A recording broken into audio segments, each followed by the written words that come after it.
Sahabat Riskonomics, telah kita bahas dua bentuk excess of loss, yaitu excess of loss per risk dan per event yang merespon terhadap loss yang berasal dari either individual risk atau individual event.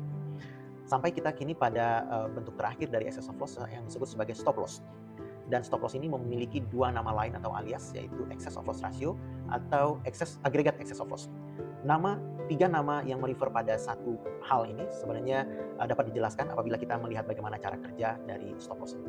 Berbeda dengan excess of loss per risk atau per event, stop loss ini memproteksi keseluruhan portofolio dari loss yang terlalu besar, bukan merespon terhadap individual loss atau individual event. Jadi memproteksi keseluruhan portofolio dari loss yang terlalu besar secara agregat. Oleh karena itu bisa dipakai nama aggregate excess of loss juga.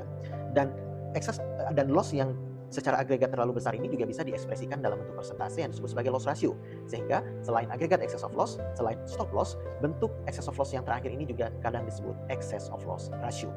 Bagaimana cara kerjanya? Mari kita lihat misalnya di gambar yang ada di tengah ini, bagan yang ada di tengah ini. Katakanlah satu portofolio punya premium income 100% sebesar 100 juta US misalnya. Kemudian untuk memproteksi dari loss ratio yang terlalu tinggi, maka perusahaan asuransi ini membeli proteksi stop loss yang formatnya adalah stop loss point-nya atau deductible-nya adalah 105%, maksimum 105 juta, dan cover-nya itu bermula dari 105 juta hingga ke 150 juta selling-nya. Loss-nya atau 150% loss ratio. Sehingga stop loss cover ini bisa kita ekspresikan juga sebagai 45% in excess of 105%. Totalnya cover yang diberikan adalah sebesar 45 juta. Gitu ya. Jadi bisa dilihat di sini bahwa stop loss-nya itu selalu berada di atas 100% loss ratio.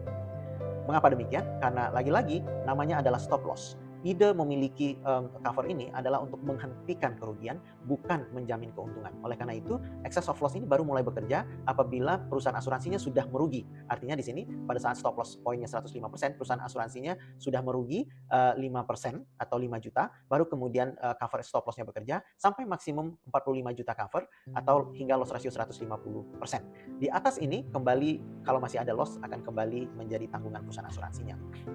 Cover yang pertama ini bisa pula di arrange dalam struktur yang sedikit berbeda seperti ini, yang tujuannya sama dengan yang pertama di sebelah kiri, yaitu stop loss point-nya instead of 105% ditetapkan di sini 100% saja.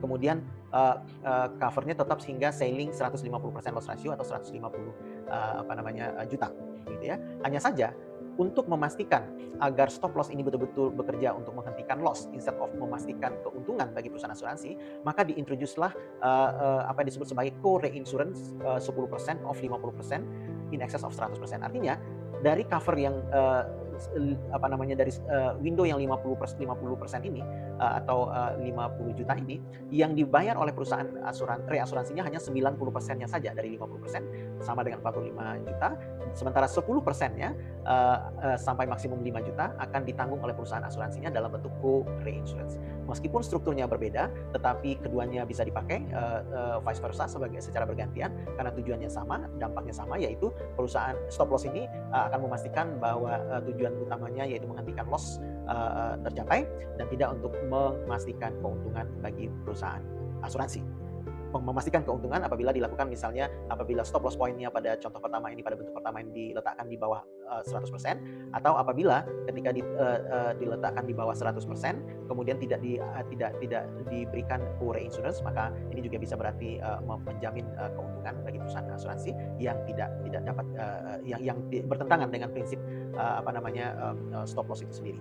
Jadi stop loss ini memang tidak sepopuler excess of loss per risk maupun per event, dan biasa dipakai pada situasi-situasi tertentu saja, di mana memang excess of loss per event atau per risk tidak lagi efektif dalam memberi cover.